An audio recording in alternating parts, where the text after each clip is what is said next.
All right, it is episode 78 already. It will be our last episode for the year, but we're still going to be streaming with our giveaways. We're going to get into detail later on. But Clara Manzano here, alongside my co host Claudia Perrine, and our guest is no stranger, of course, to the sporting scene as a broadcaster. And then we got Jing Hamlang. And Claudia, first, before we bring in Jing, now some people may be asking who the heck is Jing? I mean, who asked that? But, we'll be running through that later also in Yes, this show. So, wow, it's been a busy time for Philippine football to close the it year. has been. And yeah, It has perfect been. guy, you Yeah. know, to cap things off, we can say, with our, somewhat like our last episode with a guest. So, let's bring him in nonetheless. We got Boop, boop. Jing Lang. Hi, Hey Jing. guys, Hi, good evening. Jing. I didn't know I was going to be the last guest of 2021. What an honor to be here on episode 78 and to join you guys on this Friday night. I hope you guys are having a good time. Thanks for having me on. Of course. Yeah. Cheers, cheers. Yeah. I haven't What? mastered that Cheers. skill yet. I told you of having a drink while recording a show live. I'll figure it out. Let's see.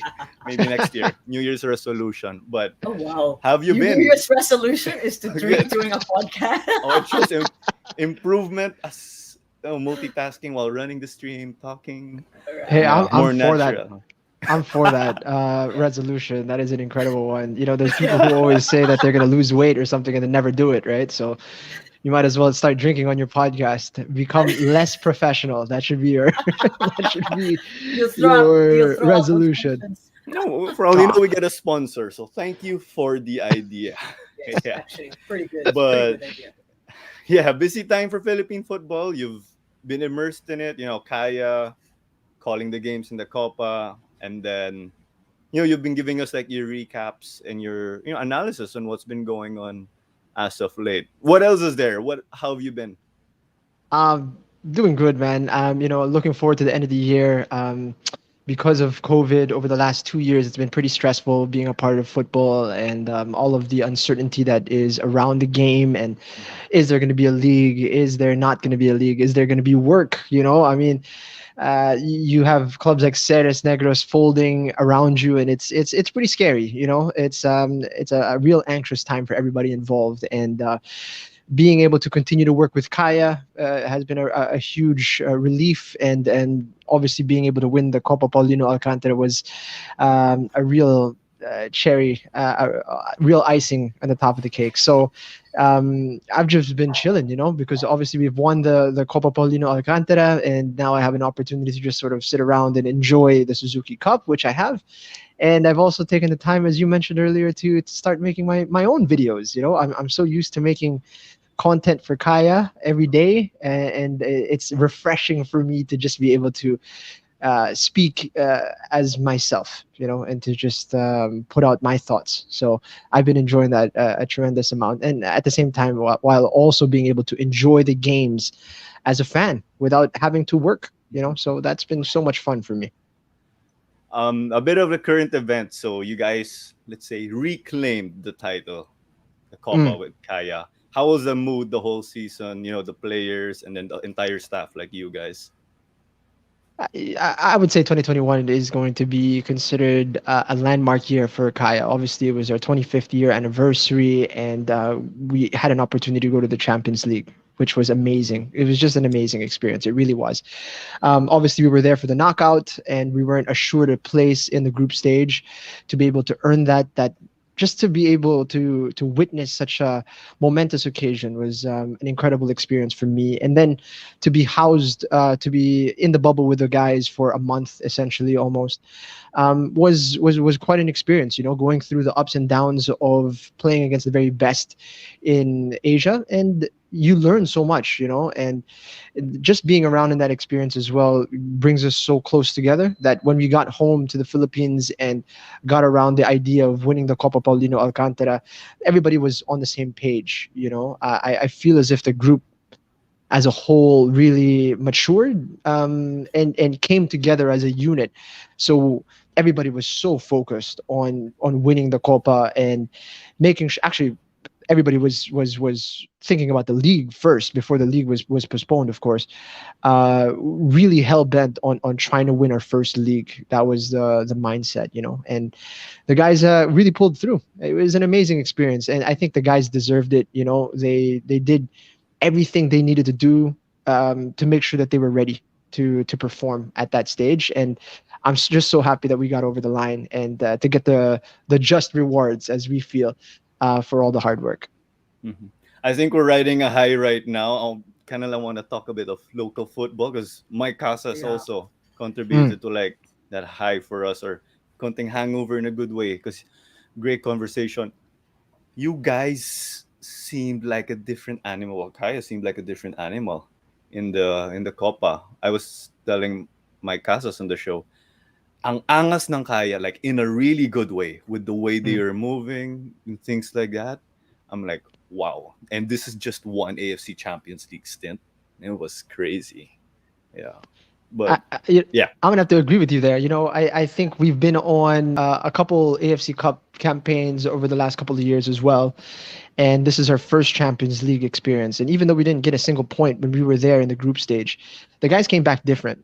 And that wasn't the same effect that you would see from the AFC Cup, because when you go to the AFC Cup, you're playing against teams that you feel as if is on the same level as you, Right. right? So you're not getting the rub off of them, and you're not coming back to the Philippines exponentially better, right? But you go to a Champions League and you play 6 games against, BG Patum, you play against, Vietel, and you play against the defending champions Ulsan. You come home, even if you didn't win, feeling as if, man, I gotta up my game, or I have this and that to work on, or I'm actually pretty good. I can be more confident in myself. So it really changed the guys, when they came back. And you mentioned Casas, for example. What a beast that guy is, because Cassius. he had to undergo a lot of mental and emotional challenges, right? Being displaced by Zach Banzon while maintaining an incredible support relationship between the two of them, but at the same time, you lost your spot to Zach in the second half of that ACL, and it looked like Zach was going to keep his spot. So there was no guarantees for Mike when he came back. But he worked hard, and he showed the reason why he is a legend. So incredible for him, and there's so many awesome stories of people in that squad and what they overcame in order to perform the way they've had in this year. So I'm just so happy to be a part of this group, honestly. Yeah. Claudia? Yeah, no, you mentioned that the ACL was really something that helped give that confidence back to Kaya. I completely agree. May asta, meaning there's asim in the games of Mm. Kaya. But what else do you think helped? Was there changes in the personnel? Was there or a different kind of mindset because it was coming from a bubble pandemic, and then you went out Mm. overseas. Of course, you played over there, and coming back. Was there a difference aside from just playing with the best of Asia? Well, the squad is extremely small as well. Actually, if you'd notice that it was barely enough for two 11s to practice, right? So the competition was extremely high as well. That meant, because with a smaller squad, there's more players competing for. I mean, not more players, but at least there's, the spots that you're competing for is just between you and somebody else, right? So everybody's gonna be working extra hard to get that spot. And what we saw was the competition for places was so rigorous that everybody had to raise their game, And one of the things that I noticed about being under Coach Yu Hoshide is that he doesn't talk that much, right? He keeps it simple, super simple, and that came out to be a big plus for the team. They didn't get involved in too much. How should you say? Getting too caught up mentally in the ever-changing landscape that we found ourselves in. He always kept it simple. So you go to training and it's simple. Uh, let's not overcomplicate things. And I think that showed in the way we played. Like we stuck to what we knew, we stuck to what we were good at, and we executed with little stress. We didn't let the occasion get to us. So that's how I felt anyway. So I think the guys matured a whole lot under this new environment where there's so much competition. So you're fighting for your spot. You have to be switched on all the time. And yeah, I don't know. It felt as if we got the environment correct this time. Right. Yeah, like I said, you guys were like your chemistry with each other on the field was just impeccable. It was really straightforward. I don't think you guys gave up a goal, no? Zero. Zero. Zero. Zero. Right. So congratulations to Copa. I mean, to Kaya for that. I mean, all the ups and downs. See, like we were not going to have a league, but we went to Copa. You know, it's a good thing for you. So, Jay, what is exactly your position? What do you bring out for Kaya? What is it that you do for the team? So I'm the media and marketing director for Kaya Mhm. FC Iloilo. I joined the team in 2017, primarily as social media, as that was sort of the background that I was known for. I'd worked with Loyola Meralco Sparks for a couple years prior to that, along with the Meralco Bolts and their volleyball team, the Power Spikers at the time.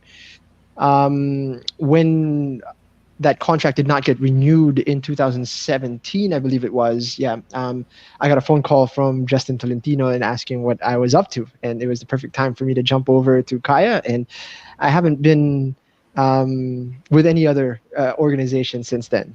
I've really grown into feeling as if I'm part of the Kaya family, and there's really nowhere else where I see myself working. And in that time, since focusing more on social media over the years, I've grown to become more involved in the management side of things. So in other aspects of the management of Kaya, and that has brought me into a position where I actually get to work with extremely creative and talented individuals to help us bring out the content that we are able to do for Kaya, right, on a regular basis. So I like to think that we are one of the most active football clubs on social media, Mhm. and we work hard every day to try to up our quality.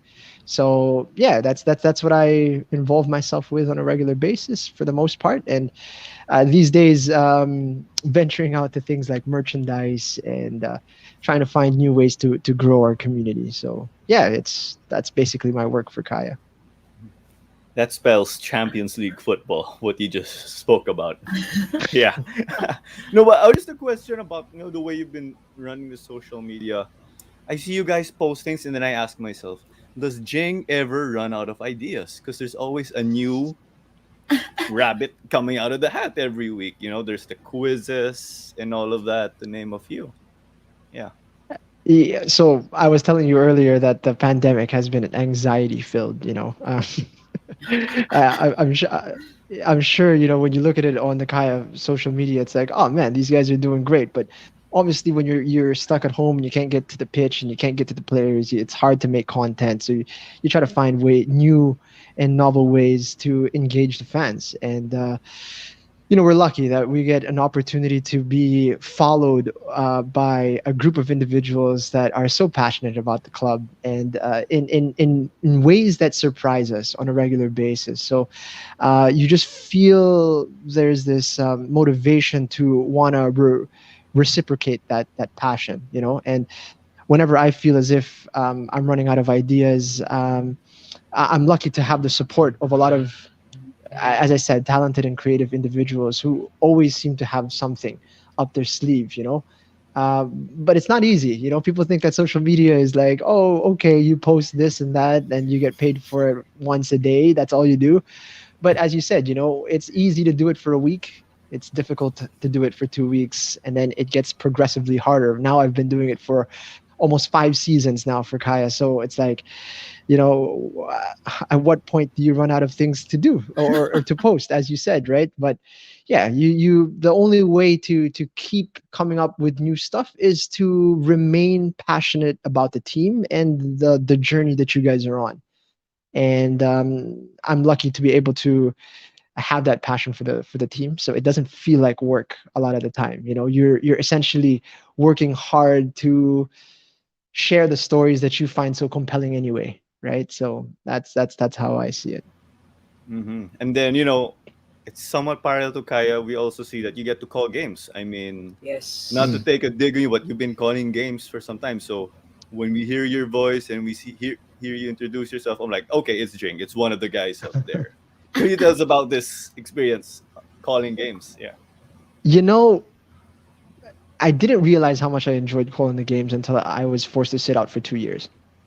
I haven't called. I mean, I only called the matches for the season last year and for the Copa this year, right? Which is a limited amount of games, right? So Right. I've been working in commentary now since 2000. I would like to say like 2012. 2012, I think, was the first time I got into it. So Mm. it's almost 10 years.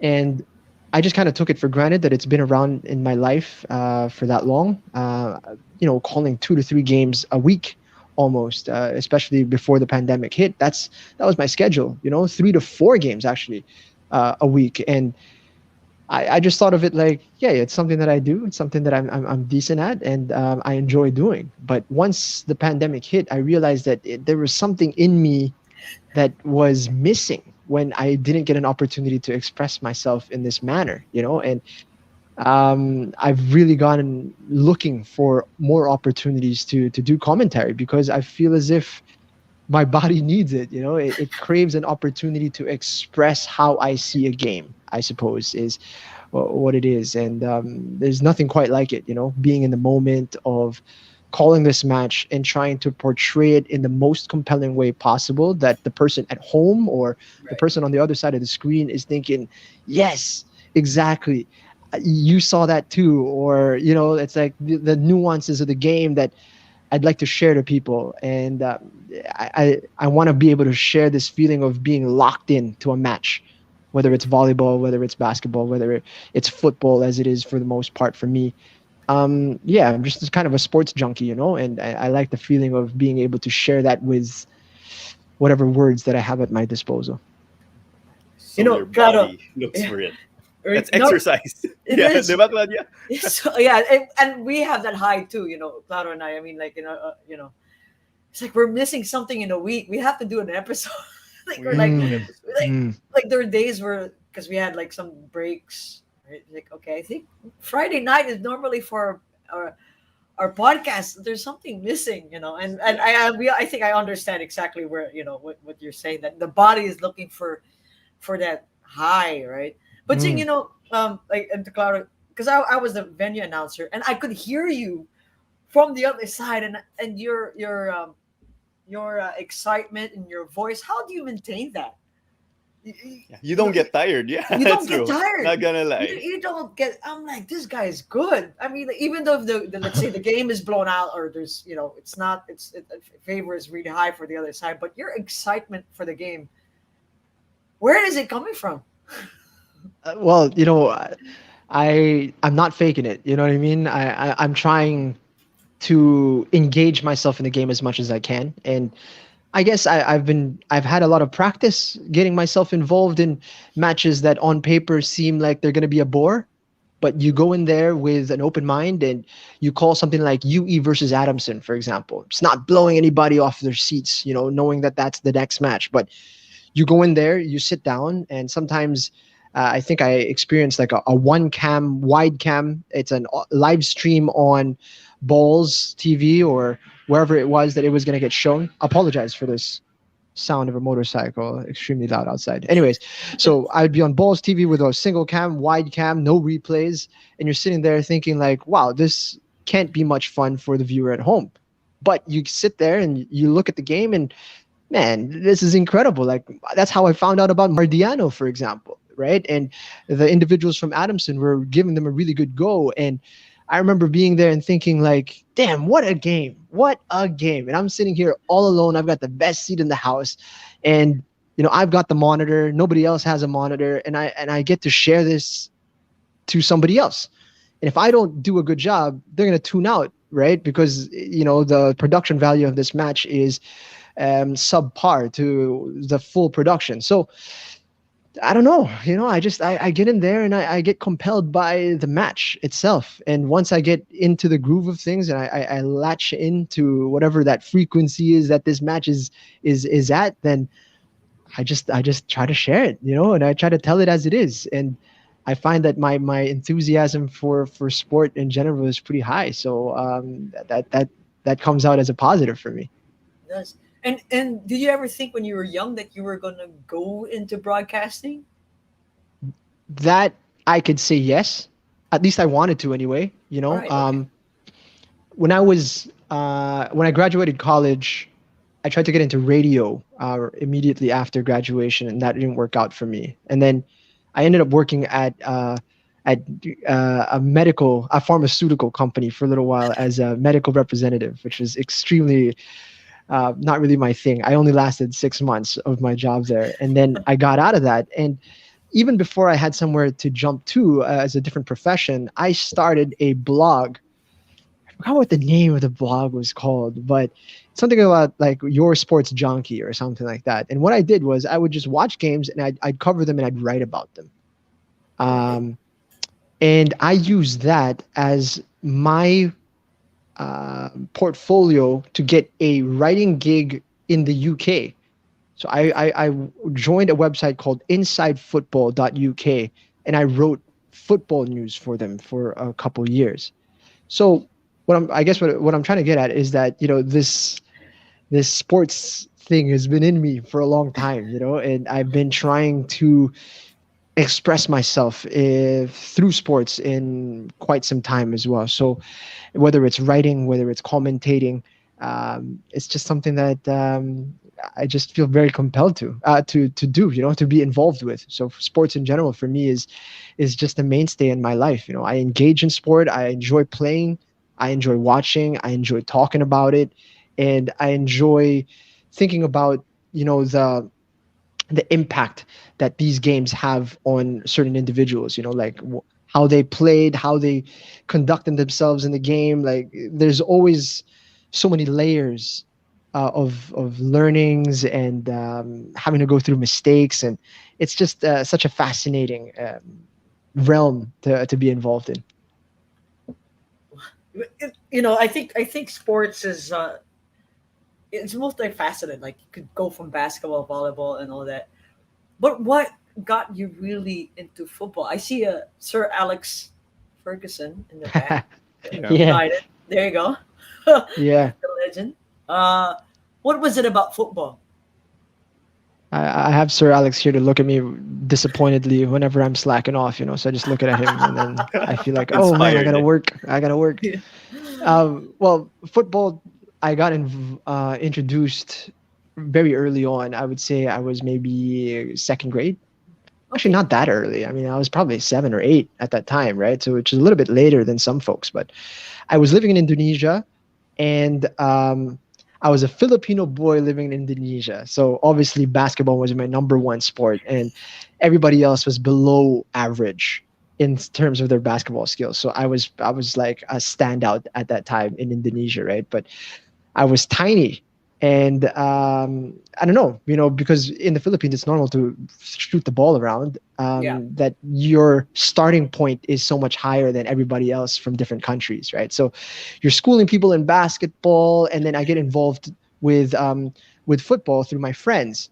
It was an enjoyable experience and quite intriguing to me, but I was more of a basketball guy. When I went back to the Philippines, that's when I started playing football seriously, because the inverse happened, right? You go to the Philippines, everybody plays basketball well, Yeah. and then you realize their bar for football is quite low in CSA where I was, right? So I was like, dude, I can ball out here. Nobody is decent at football at all. So from there, I got an opportunity to play for the varsity, and then I got into the NCR team All for a little right. while. Oh no, I didn't get to that. I was part of the Makati team to try to get into the NCR team, which we lost out in.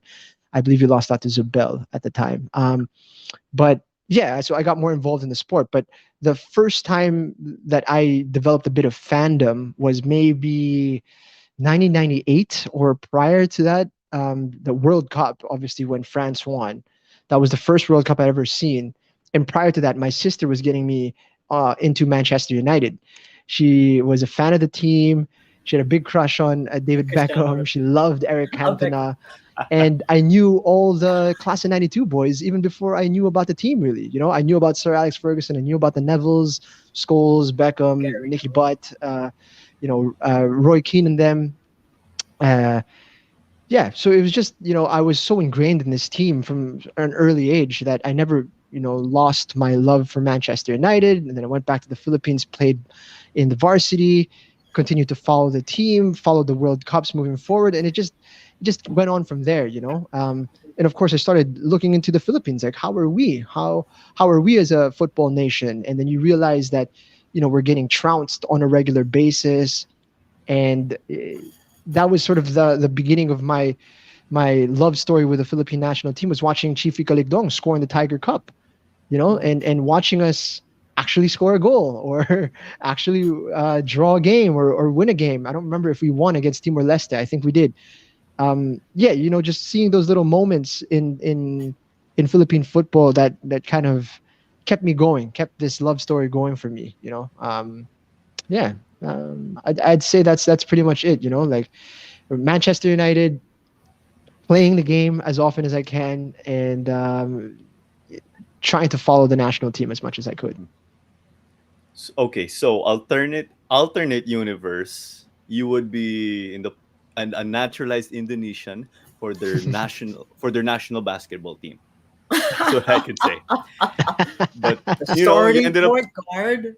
you were being Joven in school before Joven became Joven. That's what I can say. But just to wrap up, like your sports media experience, I know you covered volleyball. You said you worked in basketball. We have a volleyball picture too, and then Yeah, there's podcasting. You've had a good yeah, number of shows. You had the one with Coach Hans, I think Hands On. yeah, Then you have Across the Line, yeah. and then let's just call it the No Name Show, since you said there's still no name yet. I'm sure there's gonna be a name soon. Yeah. How was this? Adding to the mix. That's a lot you've been doing. Um, I feel really blessed to be able to meet the personalities that comprise Philippine football. Through hands-on, I met a lot of interesting people, and of course, Coach Hans. I didn't know Coach Hans prior to hands-on. Really, I had known about him. I had close friends who were players of him in De La Salle University, and my friend was actually telling me, you should come. You should come to the training. Just try it out. And the training sessions are like 6 o'clock or 7 o'clock in the morning, and I'm like, I'm a night owl, like 6 o'clock. Same. That doesn't even make sense to me. That you're up at 6 o'clock doesn't make sense to me. That you're on the pitch, running around, being screamed at by Coach Hans at 6 o'clock seemed entirely, how should you say, like unappealing to me. So I never got a chance to play in college, but getting to know Coach Hans through the hands-on podcast was such a treat. And the respect and the stories that people had around knowing him throughout the years. It was amazing to be able to dive into the personalities and characters that I saw from the sidelines, or from the stands where I called the matches. Through Across the Line, I got to get closer to Chris Greatwich in a way that was different from our dynamic at Kaya, and just his insight to the game, but not just in football, but as a person.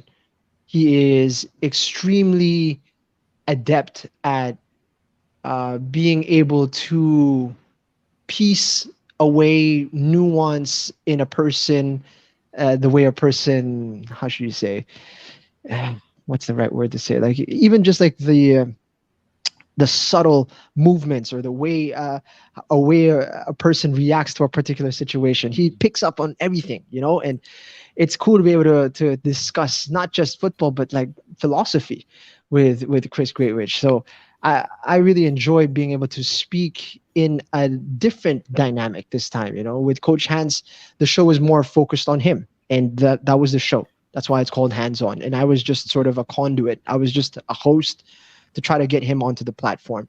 Being on Across the Line allowed me to be more me, and to have an opportunity to voice out what I had inside, while having this nice dynamic with Chris Greatwich. Now, obviously, we haven't been doing episodes lately, and that has to do more with the fact that we have to do all the episodes at home. It doesn't have the same appeal as being in studio as we once were, and obviously our schedules are a little bit different now, Chris and I, and so it kind of opened up the pathway for me to do my own thing, and I really enjoyed that, to be honest. Like, it's something completely different, and something that is reliant on me.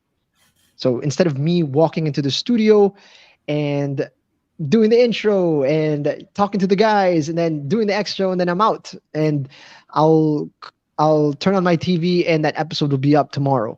No, now, I have to write it. I have to outline it. I have to set up my studio setup. I gotta uh, do the takes. I gotta edit. I gotta do everything. And it's fun. It's fun for me to be able to go through the entire process. It's a labor of love, and to come out, put it out, and then watch people sort of react to it and appreciate the effort that you put in. Yeah, it's a great experience. It's what a feeling. Man, that's great. So much experience to share. And you just put up your quote unquote no name show, I think, just right before the Suzuki Cup started I'd for love the to get Azkals. suggestions on what I should call it. Oh, definitely, yeah. Well, if there's anyone watching, you want to help Jing out with the name, Oh, placeholder lang the name I gave. Medyo baduy eh. So yeah, the no just name shoot, show. just shoot in the comments. Let's get something. Jing can even pick up a sponsor to with Yeah. what he's I been hope. drinking. I hope. Yeah, but it's a perfect segue to what we'll be talking about. Ascos with Suzuki Cup, but we'll just have a quick water break. Jing, well, drinks break for you as we Drink have sir, but some not water. We're we drinking have some water. messages from our partner. That's Sure. true. Yeah.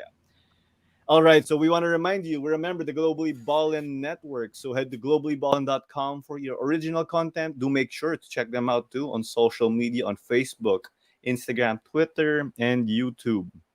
And follow us on social media. Don't forget at WTHAW podcast. So that includes TikTok as my new favorite app, as I told you guys. And again, our episodes, subscribe on YouTube. That's where you can catch them. Video again is also on Facebook, but let's not forget if you are on the go, we got Spotify too, along with our sister shows like Hang Time, the Globally Ballin podcast. And speaking of Hang Time, their recent episode was with Jem Ferrer talking about her unique bubble experience too with the PVL. And then relive the 70s, 80s, and 90s of Philippine hoops with my titos, Noel, Charlie Sid, JP Mercado. These guys are going strong.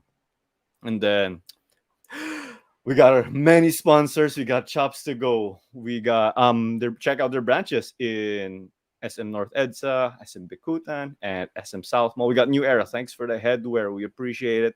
Hinluban Farms for your coffee, Adlai. Arfratelli, soulful cereal, milk ice cream. Judgy's Delights, also fantastic peanut butter. We got Cookie Chum. And we got our Aqua Flasks too from the Daily Ounce. So medyo madami. Sorry guys, time out lang. There you go. Perfect, perfect. So again, Cuts Apparel PH2. Do check them out. Thank you very much for our uniforms. So that was a G-rated drink from me, by the way. I told you I'm not ready. I'm not ready. New Yeah, Year's but resolution for Claro is to New Year's drink while we have a resolution. podcast. Let's Yeah. see. Yeah. Okay. But Jing, with this show of yours, I mean, again, it's no surprise that you're doing this, but it's a surprise that you're doing individual content now. I think you've been working with other people for, let's say, podcasts or long form content and talking Azkals. I mean, Mm. obviously about the Suzuki Cup. A game for me is incomplete if I don't watch like your preview or your recap. But Yeah. Suzuki That Cup. warms my heart, Claro. That warms my heart. I'm being honest. I'm being honest. Yeah, there's the save function, right? So yeah, it's all saved up. But Azkals, you've been watching. You're completely zoomed in. How did you see this campaign so far? We are on the eve of the last group stage match, and unfortunately, we're not going any further. Yeah, 3 points out of 3 games is just not good enough for the Philippines, and obviously we're out of the competition, and we're now out at the group stage in 2 of the last 3 editions of the competition. If you zoom out a little bit, you will say that we have been part of the semifinals in 4 of the last 6, which is a much better ratio than talking about missing out in the semifinals in 2 of the last 3. But that's where we are at the moment, right? So we cannot hide away from that fact, right? If we miss out on the next semifinal in the next edition of the Suzuki Cup, we're in a real danger spot. You know what I mean? This is like alarm bells going off. So in this edition of the competition, you could say that COVID was a big problem, right? Obviously, the guys weren't together, I think, until a few days before the first match.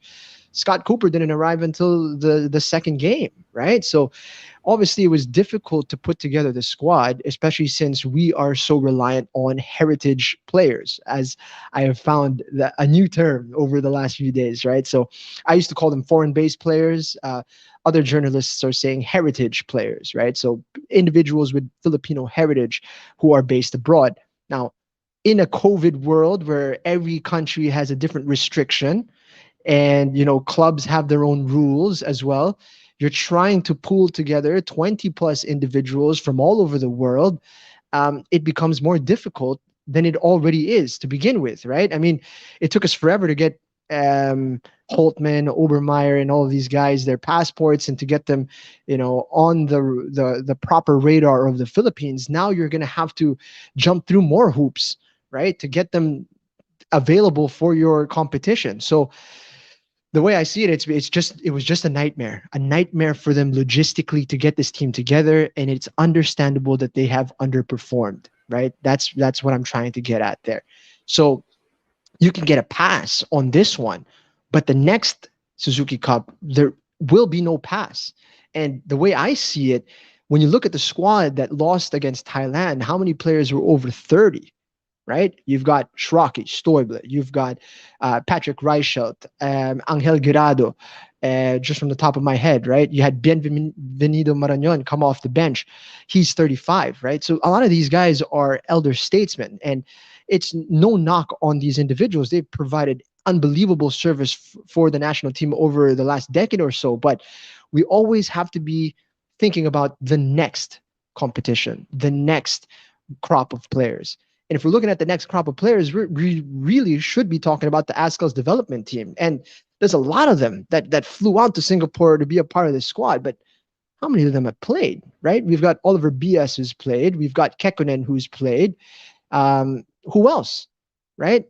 We haven't seen Mar. We haven't seen Sandro Reyes. We haven't seen Dennis Chong. We've seen Eric Gilliantes play, so that's nice, but no Rontini, right? If this is really the next batch of individuals that we have to rely on, they need to be playing, right? And obviously, we prioritize the results by playing our A team, or at least what is available of our A team. And these guys already have the experience. These are the same people that played in the Asian Cup. So they don't need more experience, right? So I feel as if we lost an opportunity here by being underprepared and then not going with the players that need the experience. So that is just my opinion. I feel as if the team is still good, right? When you saw the game against Singapore and you saw the game against Thailand, it's not like they blew us away, right? It's not like we got smoked. Far from it. I would say that we are actually level with these teams on an individual per individual basis, right? But as I mentioned in the last episode, or the last video that I dropped, it's about fine margins in tight games. And that was the same in the Champions League. When the games are tight, it's the number of mistakes that the other side makes that could be the difference, right? It's a lapse of focus. It's you're getting tired when the other team is not. These cause all kinds of problems for the team. And I feel as if that's where we are right now. We're good individually. Technically, we're great. Tactically, I'm sure we know what we're supposed to be doing, but the confidence is just not there. The execution of the technique is not there. And the goals that we gave away against Singapore, those were lapses in focus, So that can only be fixed by preparation. And unfortunately, if we're going to continue to prepare for tournaments in this sort of manner, we're not going to get anywhere, right? And if we're going to be relying on heritage players moving forward, the whole challenge has to be around getting the team together earlier, or getting the team together more often, right? The same group of people together often. Like, where's Patrick Strauss? You know what I mean? Like, that guy was a key part of what was supposed to be the next generation of our team, and he's nowhere to be seen. You know what I mean? Like, it's frustrating to see that we're not moving in a straight line. We're kind of going all over the place. We're bumping. Sometimes we've got a great squad. Sometimes we don't. Sometimes these guys are available. Sometimes they're not. And it gets a little bit frustrating for me, because I feel as if like we're hitting a wall now. Like, that having just really good players and not being able to prepare is not good enough anymore, because these guys have seen us come from nowhere to become a relevant force in Southeast Asia by acquiring good talent. So what have they done? They've improved their games as well, right? And now we find ourselves having improved massively. This is 2010, for example, and this is where we are right now. That's a great leap of progress, but everybody that we are trying to get ahead of is still ahead of us because they're improving as well. So the real question that we have is how do we bridge that gap? And right now, through this Suzuki Cup, unfortunately, I'm not seeing the seeds of what should be uh, the flowers of us being the kings of Southeast Asia, right? I'm not seeing the seeds being planted today that will see us in 5 years' time be the champions of Southeast Asia. And that is where we really need to find the answers as a community is how do we get there, right? And seriously have an open discussion about what is it really going to take to be better than Thailand in 5 years? What is it really going to take to be better than Vietnam in 5 years? That's the question we need to answer. Mhm. And who the heck are we to say this? That's why we have an experienced person like you to share all that stuff with us. I'm just in I awe. I'm like, think, yeah, wow. you answered my next question. What do we have to see in the match against Myanmar? I think you Mm. mentioned the young players. Yeah. Yeah, So I yeah. think that adds both sides. Undoubtedly, if we don't, I mean, obviously Shocky's gone home already, right? Yeah, If we yeah, don't yes, see these young guys get some much needed minutes, I would be extremely disappointed. Extremely disappointed. Like Sandro Reyes needs to be out there. The kid's a baller, you know? Like let him play. Let him play. Kekkonen, I've been impressed with. BS, I think, needs to have a confidence booster. You know, like he was in the World Cup qualifiers, balling out of control, goes into the Azkals development team, and he seems to have lost his way a little bit. You know, like he's not playing with the same kind of confidence that he had when he initially joined up with the senior team. And from looking as if he was going to become a mainstay in the squad to looking kind of like a lost figure, it's sad, you know. And I hope he gets that confidence back by getting some minutes under his belt, and hopefully the guys coming together and clicking in that match against Myanmar tomorrow night. yeah, yeah. It's at 8:30 tomorrow. So those that are Yeah, watching, it's gonna be at 8:30 tomorrow. So Jing, you mentioned a lot of the ADT players. You said Sandro Reyes, Kekkonen, uh, Yuri Kenyante's got to play as well. yeah. Who do you see really like being a big potential to lead the squad in the future? Oof, that's a tough one, you know, to lead the squad. Yeah, because Um, you said that there were there are 4 or 5 people that are over 35. yeah, Yeah, I think half the yeah, team ADT, yeah. roughly. Oh it's yeah, true. yeah, You know, I feel as if the guys who are going to take the mantle for leadership right, in the meantime are going to be the likes of the same batch as the aughts, I would say, somewhere around there. They're about 25, 27, around there. And I think, like, when you look at Mike Ott, when you look at Manny Ott, especially, they've been around for so long. You know, they've gone through everything. And I think when you're looking for a leader, it's important to have a conduit between what was and what is going to be, right? right, That they understand where you guys come from, what is expected of the national team in terms of performance, in terms of how you conduct yourself in public, and being able to have that individual also be open-minded enough to understand what it's going to take to achieve success in the future, right? So I feel as if that's the type of personality you need to have, not somebody that is going to be completely new to what the Azkals are all about. You know, it's important to have individuals who are aware of the star nature of being an Azkal, at least what that used to be 5 years ago. You know what I mean? Like 5, 6 years ago, if you're an Azkals player, it's like people lose their minds, right? These days, it's a little bit less so, but it's important to understand the magnitude in which the responsibility you have for playing for the national team. You know, individuals like Kenshiro Daniels, yeah, those are people who have been there for a long time. The aughts, like I said, um, Daisuke Sato, right? These guys understand. These guys know what's up. So it's important that they stay a part of this team all throughout for the next 5 to 6 years. I would say they're absolutely crucial to the development of this team. For the Azkals development team, though, um, I think Christian Rontini Frontini was came out as a guy that was sort of had leadership values. At least he showed that in the ADT performance in the recent Copa. I thought he was a very good player. Um, who else? I Oh, think Diano. I, Diano was all right. Yeah, but I mean, he was a little bit. He didn't get to play all the games. He came in a little bit later in the competition, so he was sort of getting a feel for his game after coming out of the injury as well. So, but yeah, he's got a good head on his shoulders. Um, yeah, I would say Kekkonen and Sandro Reyes as well are going to be big pieces of our national team. And that's the thing, you as long as they keep showing up, right? I mean, Mark Winhofer, for example, was also part of the World Cup qualifiers, wasn't part of this Suzuki Cup. Like, where is he? Right. You know what I mean? Right. Like, why is he not part of this squad? I mean, you gave him a chance. He took somebody else's spot for the World Cup qualifiers. He should, if he was deemed a part of the future of the squad, then why isn't he part of the Suzuki Cup? It doesn't make any sense to me. You mentioned Sanjay Reyes. It's like full circle for me because the guy was my schoolmate, and Oh, we had really? like this ceremony in front of the whole school where he got to speak. He pretty much just said thank you, or we acknowledged him and we wished him the best. So it's cool seeing full circle, and that he's there. He's in the talks for the plans the future, of course. Yeah. You know that he's in the squad, and yeah, I'm looking forward to the future. Definitely, yeah. what's in store for the Azkals? Yeah, Claudia.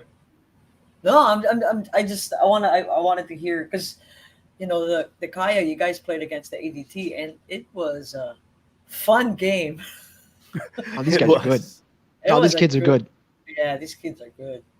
We And were going crazy when the lights went out because we're like, oh, I know, because we didn't know the lights were out. We just thought the stream cut, so we were panicking in the comments because we're like, oh no, we're missing a game. Yeah, oh no, the lights went out. It was a bit scary. Were you were there, of course, Jing, right? You Yeah, I guys was were. panicking. I was thinking like, man, this game's got to push through. This is like the ultimate game of the season, and I can't believe the lights are out right now. You know what I mean? Like, how many viewers have we lost because of this outage? That's where my mind was at. It's like, man, we might have lost 100 people watching this game because of this stupid outage. And I'm glad that the people stuck around Yeah, and they made stuck it sure out. that, It was good. Yeah, yeah, they would have missed a good game if they had tuned out. So it it was was an good. awesome game. It was an awesome Yeah. game too. oh yeah, And you mentioned something really not surprising, but it's something that's interesting. You said that when you're an Ascals player, before it was like, wow, he's an Ascals player. He's playing for the national squad, but now it's like it's a bit watered down. Hmm. What happened in between that and today? That's an interesting question, and it's something that I've been struggling to wrap my head around for the last few years. Because when you look at the national team now in terms of quality of play, it's miles ahead of where we were in 2010, right?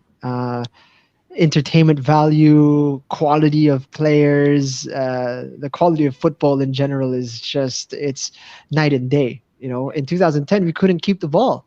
We were just in perpetual defense for our lives, and 8 defenders, 2 strikers. exactly, right? But it's not. That's where I've come to understand that it's not your performance itself that dictates whether or not you become a star, right? It's not that makes you relevant in the eyes of the mainstream public, right? They are connected to you through a shared experience or some sort of relatability that they have with you, right? So the initial crop of Azkals were underdogs, complete underdogs, from the wilderness and the darkness of Philippine football to being able to slay the giant that was Vietnam and to effectively book your spot into a place you've never been to before, which was the semifinals of the Suzuki Cup. That in itself was a story that people could get on board with. And who were the individuals responsible for this incredible experience? Well, it was the young husbands, Ali Borromeo, the Chief Ikaligdongs of this world, right? And when you look at these individuals, they found a connection. You had Phil Young Husband and James Young Husband who were working hard to Philippinize themselves, right? They were English Filipinos who would speak Tagalog, right? They would date Filipino celebrities. You know what I mean? Ali Borromeo, he is I believe he was born in the States, stateside born, but grew up here in the Philippines. Anton del Rosario, similar, right? So they could get on board with these personalities and connect themselves with these personalities more. Obviously, Chifi Caligdong, extremely relatable individual. You know, when you look at the way his appearance is, his height, the way he plays, it's like, dude, I know that guy. I have a classmate like him, you know. So there was a relatability to them that people could latch on to. And I think that really aided in their hype as individuals. They were also in the media all the time. So that helped a huge deal, right? And then what happened was you take stratospheric heights of popularity and you couple that with disappointing performances or not exactly entertaining games, and you sort of get a dynamic where people are oversold a particular product, right? And that was also kind of simultaneous with the UFL and its explosion into becoming on national TV, having a 150 million peso deal with TV5, and meanwhile not having the know-how and capability to run the league at the level that we have now or level of expertise that we have now. So what we had was so many eyeballs watching football nung hindi pa siya hinog, right? It wasn't ready for this mass audience to have so many eyeballs on it and to scrutinize it when the organization wasn't yet at that I should say hindi pa siya planchado during that time, and the product itself wasn't yet that entertaining. So I felt as if the hype did not match the product that we had at that point in time. And that led to sort of a fizzling out of the profile of Philippine football and the players within it. And that's the reason why the stature of these players have somewhat diminished over time. So much so that we went to the Asian Cup, the biggest competition on our continent, and it didn't have the same buzz as getting into the semifinals of a Suzuki Cup. So the more that we are relying on these heritage players, I don't have a problem with that.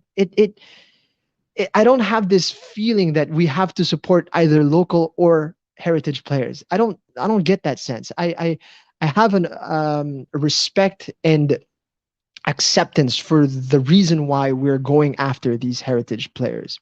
But if we want the profile of the game to go back to where it was, we need to find ways to connect these heritage players with the audience that we want them to be connected with, which is the Philippine public, right? This is the reason why singing the national anthem is so important. It's about, being exposed to Filipino food, Filipino culture, speaking the language.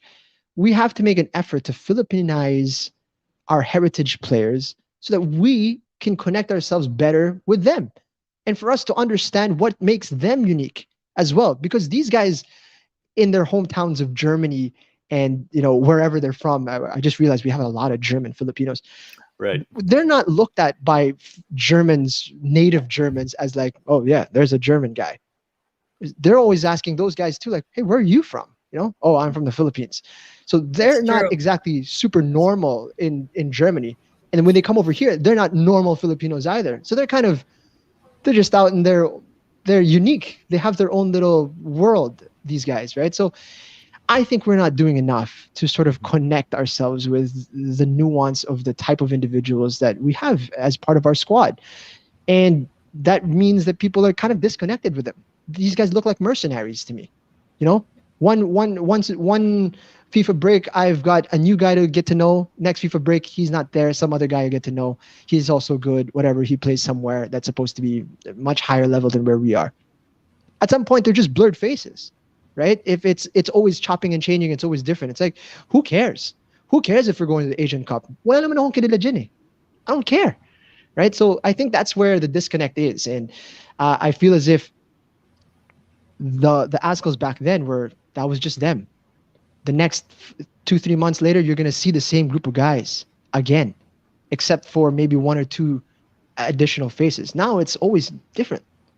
So it's like I want to be a fan of these guys, but I'm part of Philippine football for 10 years, and some of these guys I don't know. So, like, good luck with somebody who has a peripheral understanding of the game.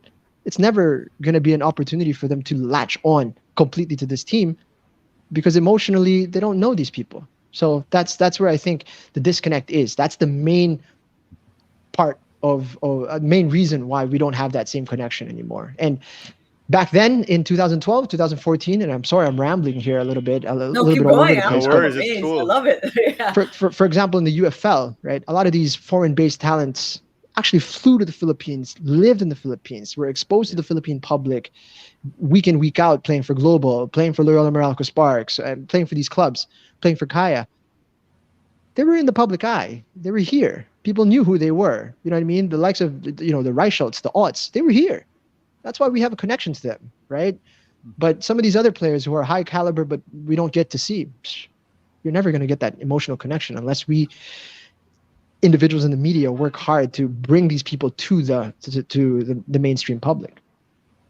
You know Very. what you said. That's the close knit group. Chiefy might have said that on your show before.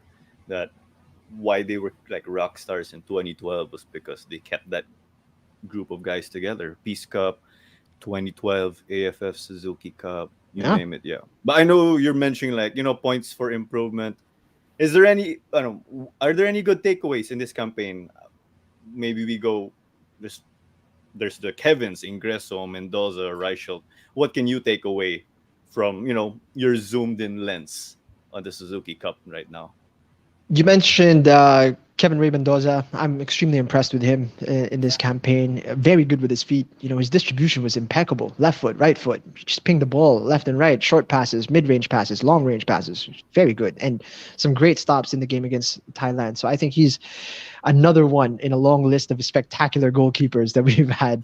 I just wish that we could experience the same kind of ratio of incredible goalkeepers with our strikers. I wish we could start uncovering striker after striker every opportunity we get, because that's an area where we are lacking at the moment. Scoring goals is our Achilles heel at this moment in time. So I'd say Kevin Ray Mendoza was somebody that stuck out to me. And what I mentioned earlier was probably what stood out.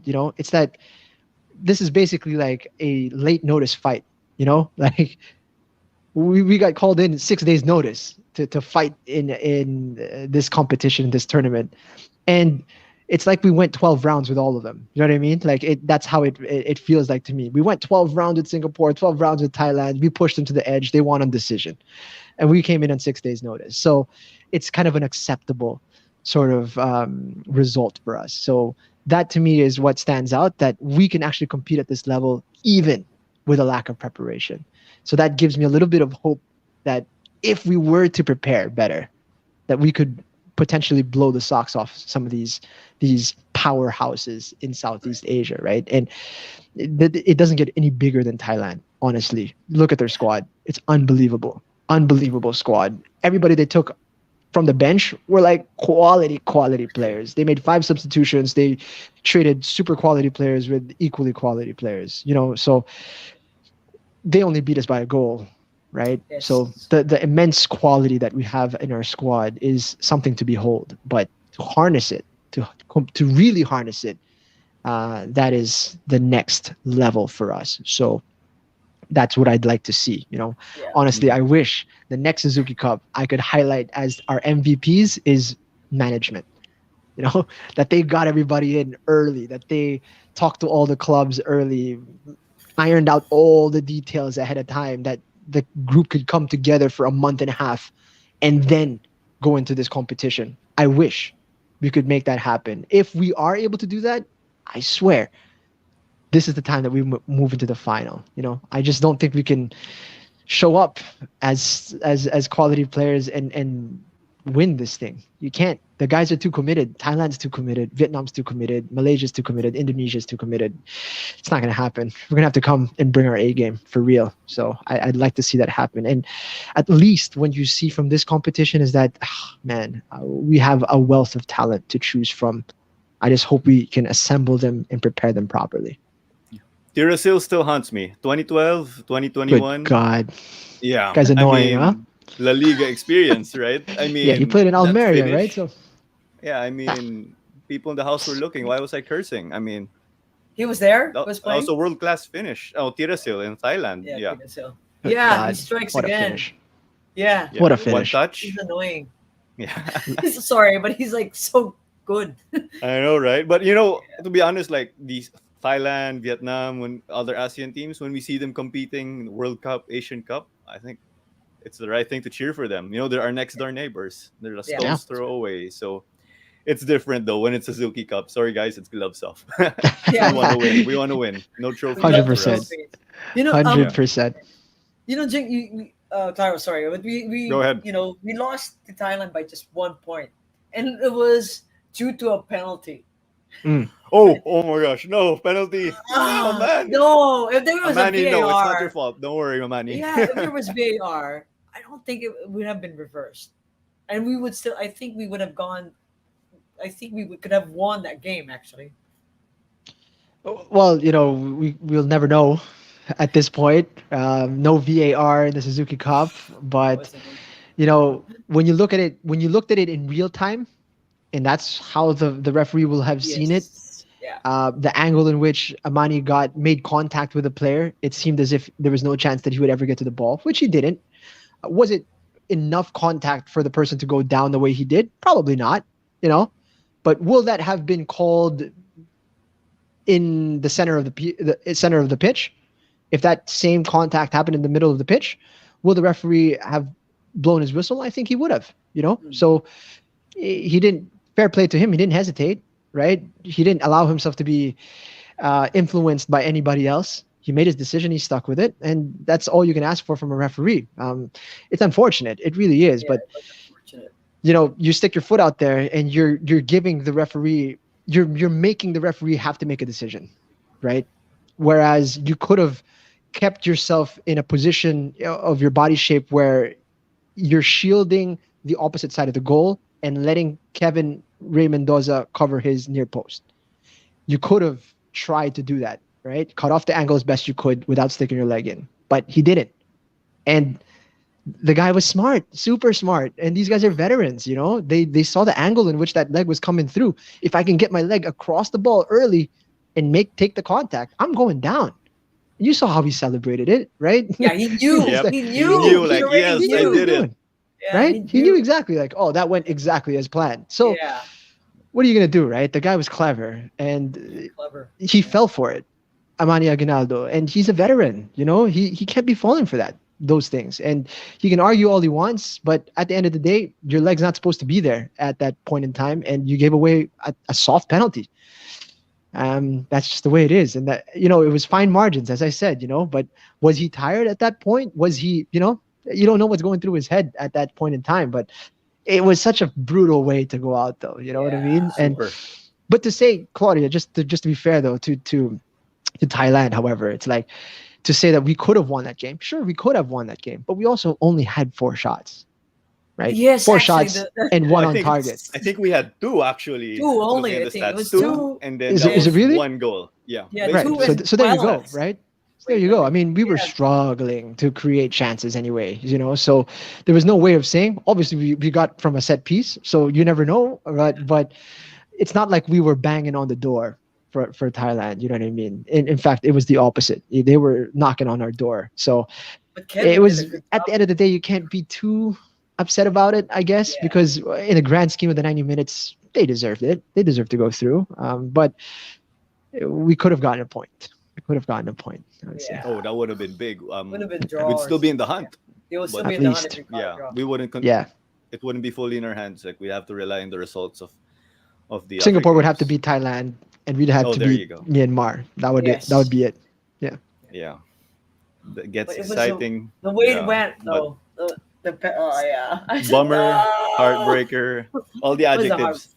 Yeah. Yeah, all But the that's why we adjectives. watch football, right? It's for the Yes. emotions. It's Yeah, for the the emotions. emotions. It's all about Right? the emotions. Yeah. Because all the heartbreak and all the frustration, at one point in time, we're gonna be on the opposite side, right? Yes. One of these days, it's gonna be Kevin Ingresso heading in the equalizer, and then Phil Young husband smacking in the penalty, and we're going to the Asian Cup. That's that euphoria that you get in that moment. You pay for it with That's right. heartbreak for the Suzuki Cups and whatnot. So that's the way football is. It's just The a emotional roller coaster, and that's why we love yes, it. the ups and Breaks of downs the of being a game. fanatic. Yeah, that's Yeah. right. Yeah. Law of averages, whatever you call it. Yeah. So hopefully we'll eventually have our time. But wow, I think we can wrap up our formal conversation, Jing, before Yes. we do that draft. We want to give you the floor. You can promote your merchandise.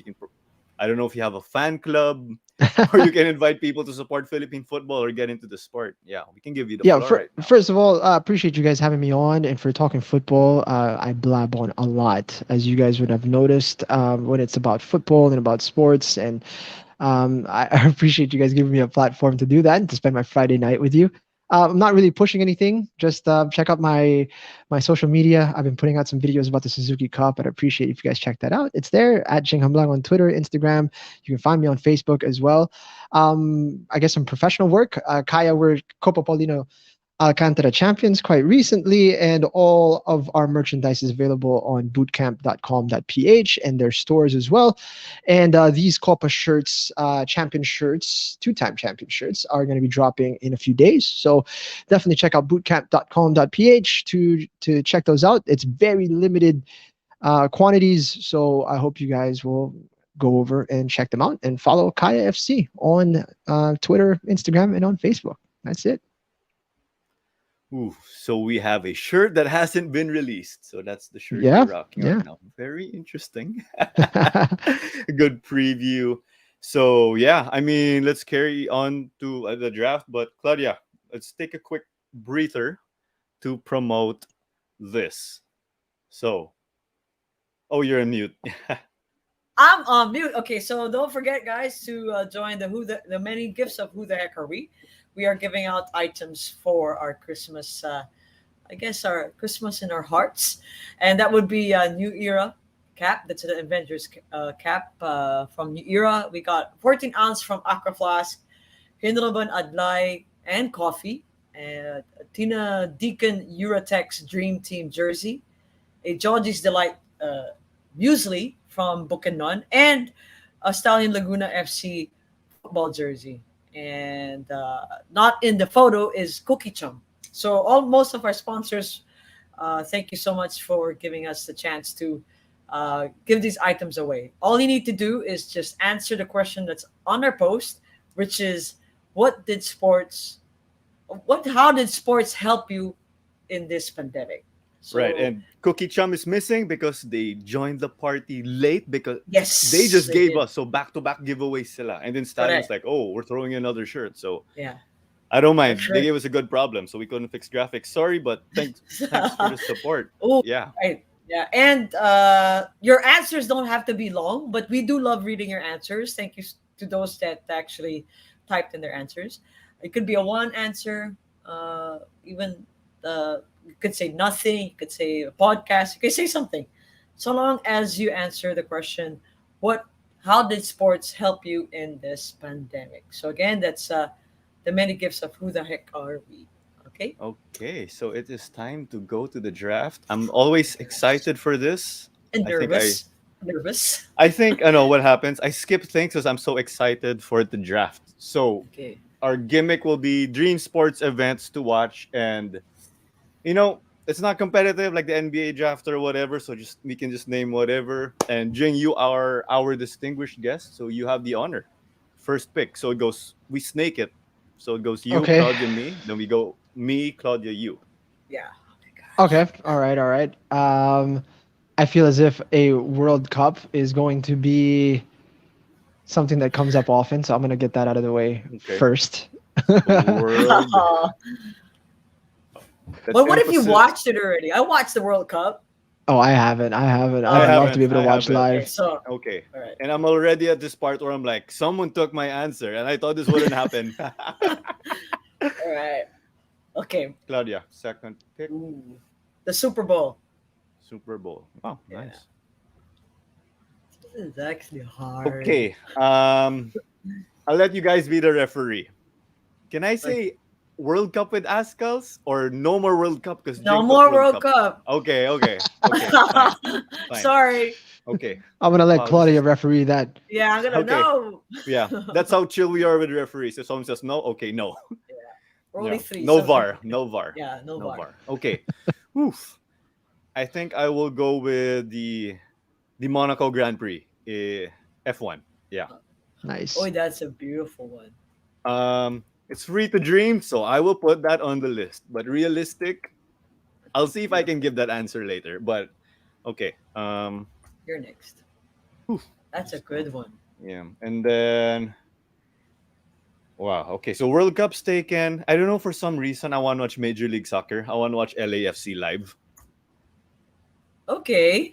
Yeah, so Okay. that became like my team just The because I went bank. to their stadium. Yeah, the bank is their stadium. Okay. Yeah, and then Claudia, and then Jing will have two straight. Yeah. Okay. Mine is Wimbledon. Wimbledon. Okay. Tennis. Wait, can I say who? No. Okay, because Yeah. Okay. I didn't give you Okay. the ASCO, so I can't get Okay. that. Fair play to you for that. You'll get fair play award tonight. Yeah. Okay. Jing, you have two straight. Sorry, guys. You guys hearing that static? Is that on my end or I'm hearing a little something? I You think good? we're good. I I'm think there's okay. nothing. Yeah. Don't worry. Okay. Yeah. We're good. Yeah, we're good. All right. Old Trafford. Manchester United home match at Old Trafford. Nice. And you at Old Trafford. Okay. And then you have another one. Trafford. Yeah. Manchester Yeah. United away match at Liverpool at Anfield. Oh, that's a good one. That is a good one. Ooh. That's a good one. No, Never walk alone, eh? never walk Yeah, alone. get those out of the way early. There Yeah. you go. There's the reason why it's a draft and we can't repeat. Yeah. Okay. Yeah. Claudia. Oh my goodness. Wait, I'm thinking of a. Can I just say Olympics, or do I have to put an event in the Olympics? I'd like it if you put Okay, an can I event. Yeah. put like Go ahead. an old the dream team, the first dream team Yeah. in Yeah. Barcelona? There you Yeah. go. To dream team.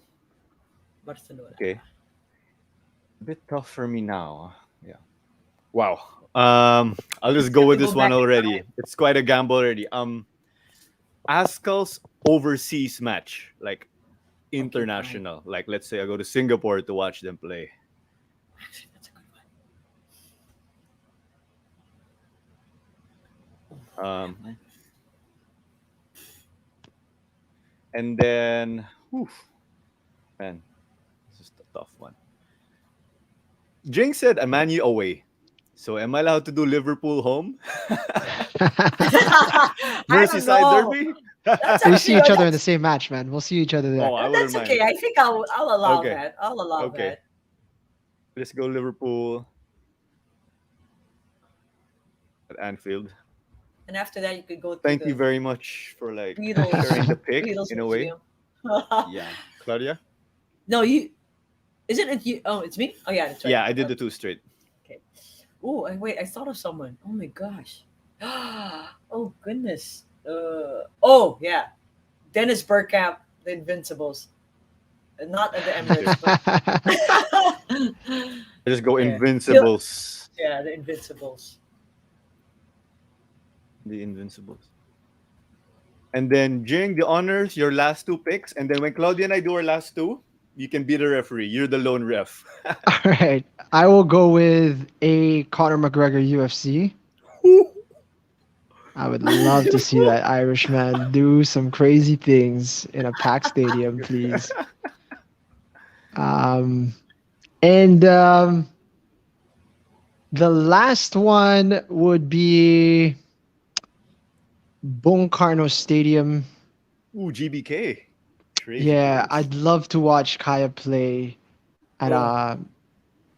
100,000 packed Bongcarno Wow. Stadium. That would be a dream of mine, as it brings me back to my Jakarta roots.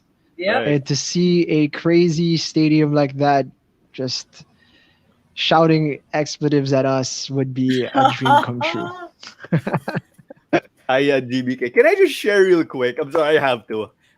So I know Ceres got the chance, right? The stadium was let's about maybe half full, Yeah, and that's a yeah. huge stadium, so you could feel it. And during the pandemic, they said, "Tell us about your favorite AFC Cup match." And for the heck of it, I put Ceres 3, Persija 2, and a bunch of guys started targeting me and saying all sorts of things. I just wanted to share that, yeah.